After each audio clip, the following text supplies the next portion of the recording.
마스크 벗어도 되죠. 할렐루야. 너무너무 우리 영문교회 성도님들 만나 뵙게 돼서 반갑습니다. 3년 만에 이렇게 찾아왔습니다. 우리 항상 늘 이렇게 가족 같은 느낌, 편안한 느낌이 있는 우리 영문교회에서 이렇게 여러분들 다시 뵙게 돼서 너무너무 기쁘고 하나님께 감사를 드립니다. 특별히 오늘 또 우리 몽골에 선교하시는 우리 김준덕 선교사님, 김춘자 선교사님도 오셨는데, 그곳에서 하나님의 복음 사역 감당하시다가 또 이렇게 나와서 함께 예배드리게 돼서 오늘 저도 지금 오랜만에 아주 정말 오랜만에 뵙게 되었습니다. 오늘 같이 식사도 하고 이야기들을 나누게 되었는데 참 여러 가지로 존경스럽고 정말 배워야 할 것들이 참 많은 우리 선교사님이십니다. 우리 하나님께로부터 우리는 모두가 다 부름을 받고 죄로부터 구원을 받았는데, 그 이후로 또 하나님께서 우리를 사역 가운데로 또 부르시고 우리 모두가 다 공통된 주님의 부르심이 있다면 그것은 복음 전해야 되는 사명일 것입니다. 그런데 하나님께서 이런 사역 가운데 어느 한 부분에 딱 세워놓고 너는 여기서 이제 계속 복음을 전해, 이러면 참 좋을 텐데 저 같은 경우 참 그러지를 못하고 이것저것 이렇게 많이 옮기게 되었습니다. 대부분의 선교사님들이 그런 여러 가지 경로를 거쳐서 또 최종적으로 어느 한 곳에 사역을 하게 되고 그러는데 저 역시도 마찬가지입니다. 그런데 이 바울도 보니까 그렇게 다르지 않습니다. 바울도 계속 복음 전도 여행을 다니지 않습니까? 1차, 2차, 3차 다니면서 여기서 복음 전하고 사람을 세워놓고 교회를 세우고 또 다른 곳에 가서 또 하나님의 말씀 전하고 또 교회를 세우고 사람 세우고 또 다른 곳에 가서 또 그렇게 합니다. 그런데 그런 바울이 복음을 전하는 것을 하나님께서 얼마나 기뻐하시겠습니까? 오로지 앉으나 서나 무슨 생각? 앉으나 서나 주님 생각 밖에 없고 복음 생각밖에 없고 구원의 복음 전하는 그런 생각밖에 없는 바울인데 하나님께서 얼마나 기뻐하시겠어요? 그냥 바울 이야기는 바자만 들어도 하나님이 기뻐하실 것 같아요. 그런데 성령이 아시아에서 복음을 전하지 못하게 막았다 그랬어요. 성령이 왜 복음 전하는데 바울을 그곳에 복음을 전하지 못하게 했을까요? 복음 전하는 게 싫어서 그렇습니까? 아니면 그 지역이 싫어서 그랬을까요? 아니죠. 복음 전하는 것은 여기도 복음 전해야 되지만 저곳에도 복음 전해야 될 곳이 있다는 것을 우리에게 말씀해 줍니다. 우리가 하나님의 복음을 전하는 것은 한국이 다 복음화되면 또 다른 나라 가서 복음 전하고 그 나라 복음화 다 되면 또 다른 데 가서 복음 전하는 것이 아니라 복음은 동시다발적으로 어디서나 똑같이 여기서도 복음이 필요하고 여기서 필요한 복음은 저기서도 필요한 것입니다. 우리 주변에도 마찬가지입니다. 내 가족이 다 구원받고 예수 믿고 그랬으면 좋겠지만 그렇지 못한 상황일지라도 또 복음을 전해야 되는 것이 우리 이웃에게도 복음을 전해야 되고 친척에게도 전해야 되고 내가 알지 못하는 사람에게도 복음을 전해야 하는 사명이 우리 모두에게 있습니다. 그런데 이 바울에게 한 가지 정말 우리가 배워야 할 것이 있다면 이 바울은 그 환상 가운데 보여주신 마게도냐 사람이 건너와서 우리를 도우라고 하는 그 손짓을 왜 하나님께서 아시아에서 복음을 전하지 못하게 막았는가 하는 것을 그때서야 알고 즉시 곧 마게도냐로 떠나기를 힘썼다 그랬습니다. 하나님의 부르심을 받은 사람은 그냥 가만히 하나님이 부르셨구나, 그렇지 불렀지 하고 안심하고 거기에 안주하고 머물러 있고 그게 아니라 하나님의 부름을 받으면 주체할 수 없는 감동과 주님께서 주신 그 힘 때문에, 말씀 때문에, 주님께서 주신 그 비전 때문에 가만히 있을 수가 없어요. 빨리 가고 싶은 겁니다. 빨리 가고 싶어요. 그래서 마게도냐로 가기를 곧 마게도냐 떠나기를 힘썼다 그랬습니다. 하나님의 종들, 특히 이게 목사님, 또 전사님, 신학생들, 또 선교사님들 다 이렇게 보면 다 그런 부르심이 있어요. 그런 부르심 속에서 주님의 일을 감당합니다. 하나님께서 내게 주신 그 말씀이 있고 비전이 있고 이 복음 전하라고 내게 이 사명을 주셨기 때문에 내가 여기에 목숨 걸어야 된다고 딱 합니다. 그런데 그때마다 또 하나님이 그때 자리를 또 옮기시죠. 예, 자리를 옮기십니다. 저도 선교지에 가면서 제가 처음부터 원했던 지역에서 지금 선교하고 있는 것은 아닙니다. 맨 처음에 제가 선교하려고 했던 곳도 말레이시아도 아닙니다. 하나님께서 제가 원했던 곳으로 보내시지 않고 지금 있는 곳에 있게 하셨는데, 지금 생각해 보니까 하나님께서 내게 가장 알맞는 곳으로 보내셨다는 생각이 들어요. 그런 믿음이 듭니다. 그리고 어떻게 하나님께서 왜 나를 그곳에 잠깐씩 있게 했는지도 지금 와서 많은 것을 깨닫게 됩니다. 지금은 제가 빅토리우스 교회와 또 원주민 신학교를 이렇게 사역을 하고 있는데, 왜 이 사역을 하게 될 수밖에 없었는지 하나님께서 그런 부르신 그 부름의 과정들이 저에게 있었습니다. 제가 맨 처음에 복음을 전하고 선교사로 나올 때 처음으로 떠난 곳은 말레이시아 땅이 아니고 인도네시아로 갔습니다. 인도네시아로 선교하러 간 게 아니라 언어 배우기 위해서. 말레이시아어와 인도네시아가 70~80% 같으니까, 특히 거기는 또 선교사 언어 학교도 있고, 여러 가지로 말레이시아로 바로 올 경우 중국어도 있고 영어도 하고 뭐 여러 가지로 복잡하다 그래서 거기로 가서 언어를 배우면 좋겠다 하는 그런 추천이 있었습니다. 그래서 갔더니 역시 인도네시아를 가니까 모두 다 주변 사람들 다 인도네시아를 쓰니까 제가 아무리 영어 쓰고 싶어도 다 대답을 인도네시아로 하니까 빨리 언어가 늘 수밖에 없었어요. 그리고 언어 학교니까 집중적으로 언어를 배울 수가 있었습니다. 근데 언어를 마치고 제가 한국에 와서 다시 말레이시아로 들어갈 때는 말레이시아 또 두 군데로 나눠져 있잖아요. 지금 제가 사역하고 있는 곳은 태국 아래 밑에 있는 반도 말레이시아, 또 저쪽에는 동말레이시아, 제가 그쪽에 있었죠 원래. 동말레이시아 사바, 사라왁 두 개의 주가 있습니다. 그 아래쪽 3분의 2는 인도네시아 땅이에요. 그리고 사바하고 사라왁 주 사이에는 브루나이라고 하는 또 나라가 있고, 세 나라가 이 한 보르네오 섬 안에 있는데, 제가 사바주에 가서 사역을 하면서 청년 사역과 그 음악 사역들을 하게 됐죠. 음악 사역은 제가 한 게 아니라 제 아내가 그런 사역들을 해왔는데, 그러다가 제가 비자 문제로 또 쿠알라룸푸르 오게 됐습니다.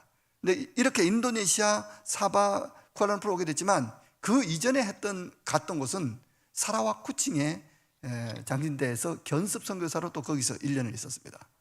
제가 사라와 그리고 인도네시아 세 곳을 다녔는데, 쿠알라룸푸르 와서 교회 개척을 했습니다. 현지인 교회 개척. 닐라이 교회죠. 여러분들이 많이 들으셨죠. 닐라이 교회를 개척했는데, 여기서 이 세 종류의 사람들을 다 만납니다. 인도네시아 사람들 만나니 얼마나 제가 기쁘겠습니까? 그래서 인도네시아에 한 10년을 산 것처럼 막 이야기해 줍니다. 그럼 막 좋아해요. 인도네시아 문화도 이야기해 주고 그러면 자기 나라 그런 어떤 문화들을 이야기하니까 좋아합니다. 그 제가 사라왁 친구를 만나면 제가 쿠칭에 있었을 때 이야기, 그리고 어디 밀림 들어가서 이반족 이야기하면 또 너무너무 좋아해요. 어떻게 목사님이 그것을 아냐고. 제가 또 그 한 10년은 산 것처럼 또 이야기를 해줍니다. 잠깐씩 있었는데도 불구하고. 그리고 사바에 갔더니 동말레이시아 사바에 있는 사람들이 지금 제가 닐라이 교회를 개척했을 때 그 교단이 그 사바에 많은 교단이에요. 바셀 교단인데, 그 교단에 있는 학생들이 또 저한테 또 묻습니다. 어디까지 가봤냐? 사바에 어디까지 가봤습니까? 어디까지 북에서 남까지 동에서 서 다 가봤다. 놀래죠. 그렇게 해서 친밀도가 생기고 그 사람들 공통분모가 생기고 이야기가 되니까 절 따르고 또 함께 이야기할 거리들이 생겼습니다. 그렇게 하는 중에 교회가 점점점 사람들이 늘어났죠. 맨 처음에 3명 시작해서 4명, 5, 6, 7, 8, 9, 10명까지 갔는데, 10명까지 돼서 얼마나 기뻤는지 모릅니다. 그런데 다시 8명, 6명, 4명, 3명, 2명, 1명 남는 거예요. 그건 너무 속상했습니다. 겨우겨우 이렇게 올라왔더니 다시 떠오니까 이제 마지막 1명도 전화가 왔어요. 저도 눈치가 있죠. 얘도 떠나가는구나. 아니나 다를까 저하고 식사를 하는데 자기도 목사님 이제 저도 가게 되는데 어떻게 하죠? 그때 제가 이야기했습니다. 걱정하지 마라. 네가 가면 하나님이 10명을 보내주실 것이다. 아멘. 그때 제가 후회했습니다. 그때 후회했습니다. 여러분 눈치 빠른 사람은 벌써 말을 10명밖에 이야기를 안 하는 바람에 하나님이 딱 10명만 보내주셨어요. 그 주간에 그 친구가 떠나고, 저는 선교사임에도 불구하고 목사임에도 믿음이 없어서 말은 10명이 올 거라고 이야기했지만 아무도 안 올까 봐 걱정을 했습니다. 걱정을 하고 정작 교회 가니까 정말로 우리 가족밖에 없는 거예요. 우리 가족이라도 저희 집사람 피아노 치고 아들은 파워포인트 한다고 또 하고 있고, 그럼 저하고 저 딸하고 이렇게 있는데, 오늘은 현지어를 쓸 필요가 없으니까 한인 예배라 생각하고 우리 예배를 드리겠다 하고 이제 다 오라고 그랬습니다. 다 드리고 이제 사도신경 하면서 예배를 시작하겠습니다라고 하려고 하는데 뒤에 문이 열리는 거예요. 그러면 1명, 2명, 3명, 몇 명이 왔을까요? 몇 명이 왔을까요? 어떻게 그렇게 잘하세요? 10명이, 정확하게 10명이에요. 9명도 아니고 11명도 아니고 딱 10명만 온 거예요. 근데 어떻게 그 학생들이 왔는가 예배 끝나고 나서 알아봤더니 우리 교회 옆에가 중국인들이 모이는 교회가 있어요. 화교, 말레이시아인들이에요. 중국계 말레이시아인들. 근데 거기는 이제 두 롯을 다 이제 상가 3층까지 다 리노베이션해서 교회로 크게 쓰는 교회인데, 자기 교회가 매주 승합차를 가지고 학교 기숙사를 가는 거예요. 대학생들이 있는 기숙사에 가서 학생들을 태워오는 거예요. 그런데 그날따라 그 교회에 가야 될 학생이 한 명도 안 오는 거예요. 그리고 어떤 학생이 와서 묻는 거예요. 이 교회는 중국어 예배 드립니까? 중국어 예배 드린다. 우리 말레이어 교회를 찾는데 라고 하니까 그 기사 청년이 우리 교회 옆에 말레이어 예배로 드리는 교회가 있다. 그렇게 해서 그래요? 그래서 그 친구가 다른 친구들에게 연락하고 또 연락받은 친구가 또 연락하고 해서 줄줄이 사탕으로 하나씩 둘씩 승합차에 탔는데 그 학생들이 정확히 10명인 거예요. 얘가 좀 이렇게 말을 좀 더 30명, 50명 했으면 좋았을 텐데 딱 승합차 한 대 갈 줄 알고, 승합차 한 대 갈 줄 알고 10명만 보내주신 거예요. 그래서 아무튼 너무너무 감사해서 그래도 하나님 12명의 12제자처럼 딱 12명을 보내주시면 좋을 텐데 또 왜 하필이면 10명입니까? 몇 주 뒤에. 그랬는데 아니나 다를까 한 명이 더 늘었어요. 11명. 그래도 하나님께 이야기했죠. 12명이면 12명이지 또 왜 11명입니까? 했더니 그 청년이, 기사 청년이 우리 교회 예배 드리겠다고 나온 겁니다. 그래서 딱 12명을 또 채워주신 거예요. 말하는 대로 하나님께 이야기한 대로 주님이 너무너무 잘 들어주셔서 겁이 날 정도였어요. 하나님 배가 되게 해주시옵소서 그랬는데 24명이 정확히 채워졌어요. 그때부터 저는 두려워기 시작했습니다. 그리고 내 기도가 좀 더 세게 입을 크게 열으라 그랬는데 내 입을 크게 열으라 그랬는데 너무 입을 작게 열어가지고 10명, 24명 이러니까 그래도 얼마나 감사한지 모릅니다. 그런데 그런 학생들을 데리고 이제 훈련을 시켜서 사라왁 원주민이 있는 그런 지역에 들어가서 미션 트립을 떠났습니다. 갔다 오니까 학생들이 또 늘어나요. 왜 그렇겠습니까? 갔다 오니까 학생들끼리 자기들끼리 이야기해요. 너 방학 때 뭐 했니? 짧게 방학들이 여러 번 있으니까 방학 때 뭐 했냐? 방학 때 원주민 마을 갔다. 거기서 뭐 했냐? 우리 원주민들 정말 어렵게 살더라. 가서 우리 뭐 찬양도 해주고 같이 놀고 뭐 이런저런 이야기를 해줍니다. 그랬더니 그 친구들이 하는 말이 너희 교회 목사님은 무슨 종족이냐 그러더랍니다. 그래서 한국 종족이라고 숙국코리아라고 이야기했더니 거짓말하지 말라고. 한국 목사님 어떻게 여기서 목회를 하냐고. 진짜라고. 그렇게 이야기를 해서 그 친구들이 또 오고 오면서 교회가 점점점 늘어났어요. 그러면서 이제 저는 또 염치불구하고 옆 교회에 또 이야기를 했습니다. 이왕이면 데려오는 거 토요일 날 좀 이렇게 학생들 데려오면 안 되겠냐. 주일 날 이렇게 너무 나 혼자 북치고 장구치고 다 하기 너무 힘드니까 우리 학생들이 토요일 날 와서 여기 자면 많이 올 줄 알고 제가 1, 2층을 렌트를 했거든요. 그래서 여기서 위에서 자고 주일날 섬기고 학교 대화도 좀 참 좋겠다. 우리 교회 차도 아닌데 거의 우리 교회 차처럼 그렇게 빌려달라고. 빌려달라는 게 아니라 그렇게 좀 해달라고 했더니 거기 목사님께서 너무도 좋으신 분이에요. 그 목사님 알고 봤더니 STM이라고 하는 세미나리 테올로지컬 말레이시아 신학교 총장인 거예요. 총장. 근데 조그마한 키도 딸딸만 하신 분인데 이분이 아침마다 저에게 인사하는 거예요. 안녕하세요 이러는 거예요. 키도 조그만 하신데 저하고 오면 이 턱밖에 안 오는데 안녕하세요 이렇게 해요. 그 중국계 분이. 그러면서 네가 원한다면 뭐 얼마인지 차 보내주겠다고. 그렇게 해서 토요일날 가서 학생들을 태우고 와서 토요일날 학생들이 자니까 주일날 또 운전을 해요. 가서 또 한 번 더 운행을 해서 주일날 토요일날 오는 학생들은 찬양팀, 주일날 오는 예배팀, 예배 오는 사람들, 그렇게 해서 이제 두 번 왕복을 하는 거죠. 그렇게 해서 너무너무 학생들이 점점 많아져서 원주민 마을 또 들어가서 그러다가 이제 사라왁도 가자, 사바도 가자, 그렇게 해서 미션 트립을 계속 가게 됐습니다. 이렇게 하나님께서 우리를 인도를 하셨어요. 갔는데 사라왁 가니까, 사라왁은 예전에 이제 견습 선교사 때도 있었고 2004년도에 우리 저기 앉아 계신 우리 김준덕 선교사님도 같이 저랑 같이 또 그곳에 가서 이반족 마을 들어가고 막 그랬거든요. 그런 생각을 하고 그곳에 가서 from 쿠칭 to 미리에서, 쿠칭이 최남단이거든요. 미리가 최북단이에요. 사라왁에서 9박 10일 동안 미션 트립을 떠나기로 우리 학생들과 함께 계획을 짰는데, 그때는 이미 인도계 장로님이 한 분이 이제 세워져 있었어요. 말레이시아 오셨던 분 아시죠? 그 마니까 장로님이라고 계셨는데, 이 장로님은 저기 교장 선생님 출신이고 으로 은퇴하시고 아주 우리 교회 회계 장부 그리고 회의록 모든 서류는 그분이 다 꼼꼼하게 기록하시는 분이에요.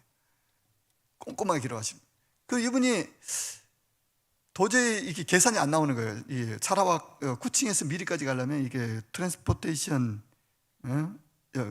교통비, 식비, 뭐 이거 뭐 사역비 이런 거 다 했는데 도저히 이게 안 나오는 거예요. 근데 저는 또 가자 그러고 하나님께 맡기고 그런 부분들을 하자 그랬는데, 가자마자 제일 먼저 부딪힌 게 교통이죠. 교통. 어떻게 이동할 것인가. 근데 제가 그때 당시에 만났던 목사님이 계셨는데, 목사님하고 이제 이런저런 얘기하다가 그 목사님 저한테 물었어요. 앞으로 어떻게 이동할 거냐. 차를 어떻게 해야 될지 모르겠는데 지금 기도 중이라고. 그렇게 이야기하고 있는 사이에 그 목사님 교회 성도분이 목사님을 만나러 또 오신 거예요. 그러다가 무슨 지금 얘기 중이냐 하더니, 우리가 미션 트립 중인데 지금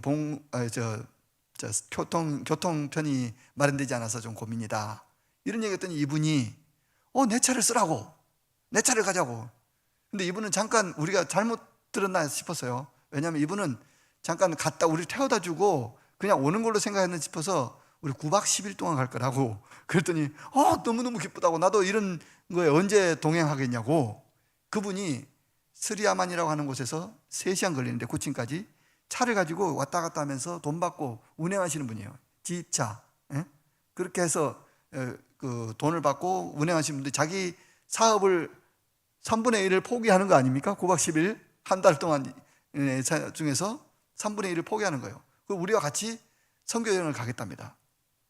이분이, 말레이시아 사람들, 이반족들은 뱀을 좋아하는지 문신을 좋아하는지 모르겠지만 이분도 목에 문신이 있어요. 무슨 문신인지 아세요? 코브라 문신이 있어요. 이렇게. 그래서 이제 목젖이 이렇게 이야기를 하면 목젖이 움직이면서 코브라가 말을 하는 것 같아요. 막 여기도 문신이 있고. 근데 이분이 예수를 믿고 너무너무 이제 사사람 됐는데, 그전에는 깡패였대요. 이분이 키도 따뜻하신 분인데 뭐 거기서 유명한 아무튼 그런 분이셨대요. 그런데 아무튼 그분이 예수를 믿고 자기도 선교 여행을 같이 다니면서 그거 하면 좋겠다고 본인이 운전 다 해가지고 저희들 태우고 그렇게 하면서 9박 10일 동안 여행을 다녔습니다.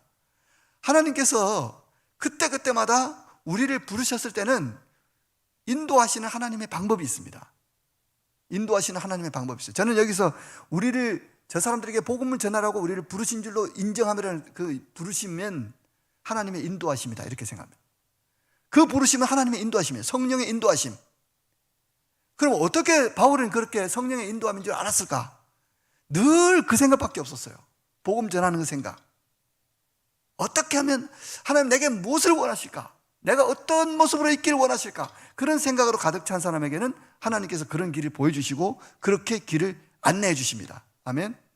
우리가 선교에 대해서 열심을 품고 거기에 대해서 고민하고 기도하고 애쓰면 하나님께 그 길을 열어주시고, 여러분이 영혼 구원을 위해서 복음을 전하고자 어떤 한 사람을 타겟으로 정해놓고 매일같이 기도하고 사랑을 베풀고 뭘 선물을 주고 위해서 기도해주고 그 사람 안부를 물어주고 찾아가서 또 친구가 되어주고 하면 언젠가 하나님께서 길을 열어주십니다. 아멘.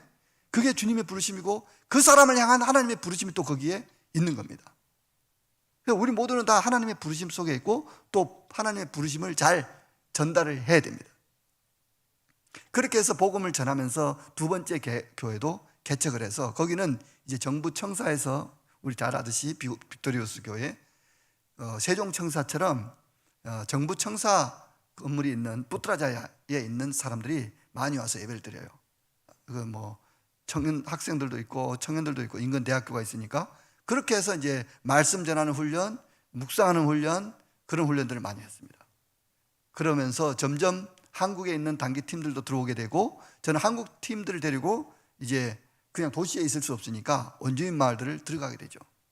원주민 마을 들어가면서 보니까 너무너무 열악한 환경들, 목회자도 없고 있어도 한 명이 여러 교회를 다녀야 되니까 목회가 될 리가 없습니다. 교회가 있어도 교회가 부흥되지를 않아요. 그래서 열심히 우리가 선교를 하고 전도를 해도 거기에 마치 밑 빠진 독에 물 붓는 것처럼 3명 전도해서 했으면 나중에 보면 5명이 없어지고 이런 현실이 되어가는 거예요. 현지 목사님들도 원주민 목회자가 아니라 저기 사바사라왁에서 온 목사님들이 또 대부분 목회를 하시는데 이분들은 또 나이가 들면 또 다시 돌아가려고 생각을 하고 계시고 그런 계획들을 가지고 계세요. 그러면 누가 남아서 여기에 복음을 전할 수 있을까요? 당장이라도 지금 이 사람들을 세우지 않으면 여기 있는 교회들 다 이슬람 사원으로 바뀌겠다, 이런 생각이 드는 겁니다. 그래서 도저히 안 돼서 여기서 학생들을 가르치고 비록 정식 나라에서 인정하는 그런 학교를 어차피 못 세우니까 교단에서 인정해 줄 수 있는 그런 커리큘럼을 만들자 했는데 그 교단에서 인정은 해주지만 커리큘럼은 제 마음대로 했습니다. 커리큘럼은 그냥 신학적인 지식이 아니라 목회 위주의 그런 어떤 공부들을 하게 됐어요. 제일 먼저 성경 말씀을 묵상하고 가르치는 그런 것들을 많이 하고 기도, 전도, 신방할 때 어린이 설교 이런 것들을 이제 많이 가르치기 시작했습니다. 학생들이 변화가 되기 시작하는 거예요. 그 학생들에게 이제 그 학생들을 통해서 어린이 캠프를 열어봤습니다. 다들 우려스러워했습니다. 현지 목사님들도 되겠냐, 안 될걸, 힘들걸. 해봤더니 너무너무 잘합니다. 기회가 없어서 못했을 뿐 기회를 주니까 아주 잘해요. 그래서 우리 학생들에게 앞으로 너희들이 이제 어린이 캠프는 너희들이 맡으면 좋겠다 하고 계속해서 어린이 캠프를 또 맡겼습니다. 잘할 수 있습니다.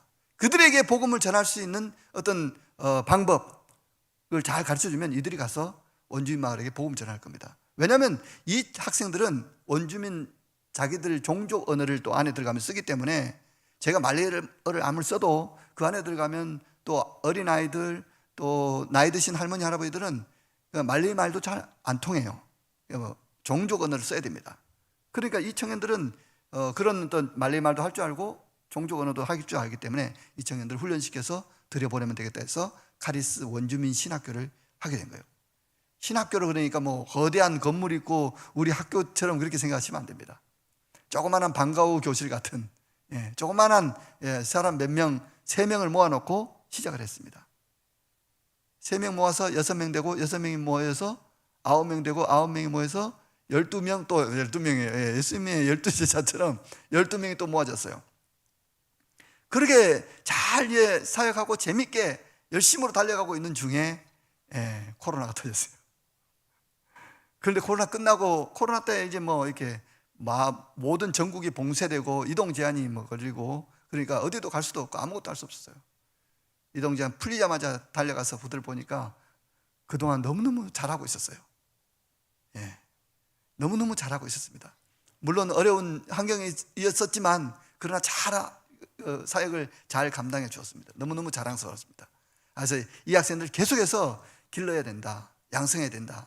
앞으로도 지속적으로 이 카리스 원주민 신학교를 통해서 이 일들을 해야 되겠다라는 그런 부르심의 확신이 더 생겼습니다. 나를 이 학생들을 가르치려고 지금까지 여러 훈련들을 시키셨구나 하는 것을 알게 된 겁니다. 왜 인도네시아로 보내시고 사바로 가게 하시고 사라와크 가게 하시고 밀림 속을 가게 하고 단기 선교팀들을 통해서 어떻게 하면 그 환경들을 보게 하시고 열악한 부분들에 어떻게 하면 그것들을 채워줄 수 있는가를 고민하게 만드시고 결국 지금 이 자리까지 오게 만드신 것은 하나님이 그들에게 복음을 전하라고 저를 부르신 줄로 확신합니다. 그래서 그 사역들이 계속해서 이루어져야 합니다. 우리 일산 영문교회가 저를 위해서 기도해 주시고 또 후원해 주시고 항상 관심 가져주셔서 너무너무 감사합니다. 그리고 필요할 때마다 기도 제목을 주면 또 관심 있게 읽어주시고 기도해 주시고 한마디 한마디가 어떤 때는 읽으면서 눈물이 나요. 어떤 때는 다른 선교사님들 이렇게 올리는 글들 보면서도 감동받고 도전받고 또 배우기도 하고 그렇습니다. 여러분들이 있기에 저는 비록 건너갔지만 육체적으로 건너가서 도와야 될 사람은 육체적으로 또 건너가서 해야 되고 육체적으로 건너가지 못하면 우리는 물질을 건너가게 할 수 있습니다. 기도가 건너갈 수 있습니다. 무엇이든 우리는 건너가게 할 수 있습니다. 아멘. 그 사역을 우리가 할 수 있습니다. 어떤 사역으로 우리는 부름받았을까? 내가 어떤 사역으로 여기에 있을까를 고민하면 하나님께서 거기에 맞는 대답을 여러분에게 주실 줄 믿습니다. 내가 이 교회에 집사로 어느 구역의 구역장으로 있게 만든 것은 분명한 하나님의 부르심의 목적이 있다는 것입니다. 단순한 것이 아닙니다. 오늘 아까 피아노 소리 듣는데 소리 듣는 순간부터 막 은혜가 돼요. 우리 찬양하는 전도사님이신가요? 목사님이신가요?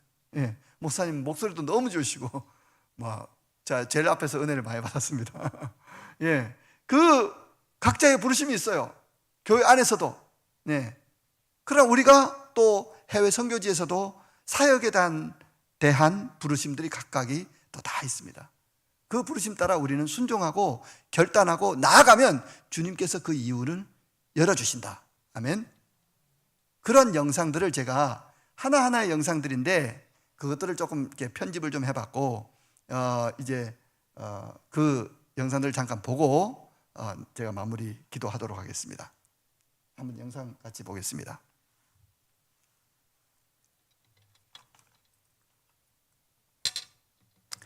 하나님께서 저를 말레이시아로 부르셨습니다. 그 말레이시아 부르심에 순종해서 이제 그 말레이시아 땅으로 갑니다. 출발.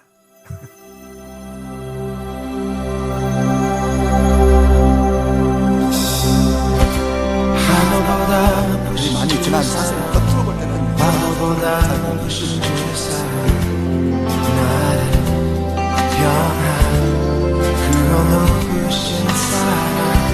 학생들이 전부 다 선생님들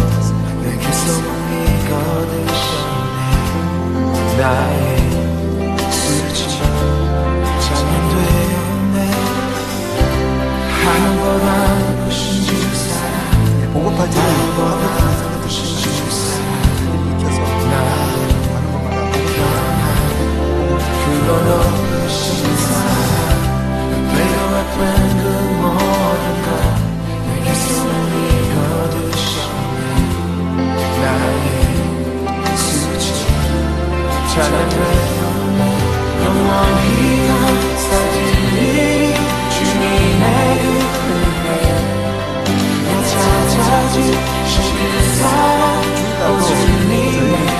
주님하고 양보 있고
승천을 주셨으니 믿는 자는 영생을 저렇게 2시간씩 저렇게 합니다.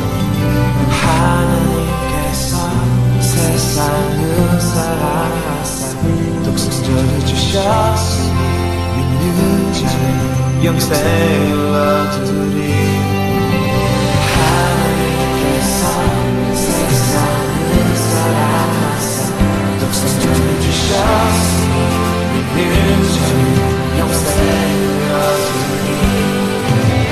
하나님께서 세상을 사랑하사 독생자를 주셨으니 믿는 자는 영생을 얻으리. 하나님께서 세상을 사랑하사 독생자를 주셨으니 믿는 자는 영생을 얻으리.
하나님께서 우리만 부르신 것이 아니라 그 원주민 우리 학생들도 똑같이 부르셨고 그들을 통해서 원주민 마을로 들어갈 수 있도록 길을 열어주셨습니다.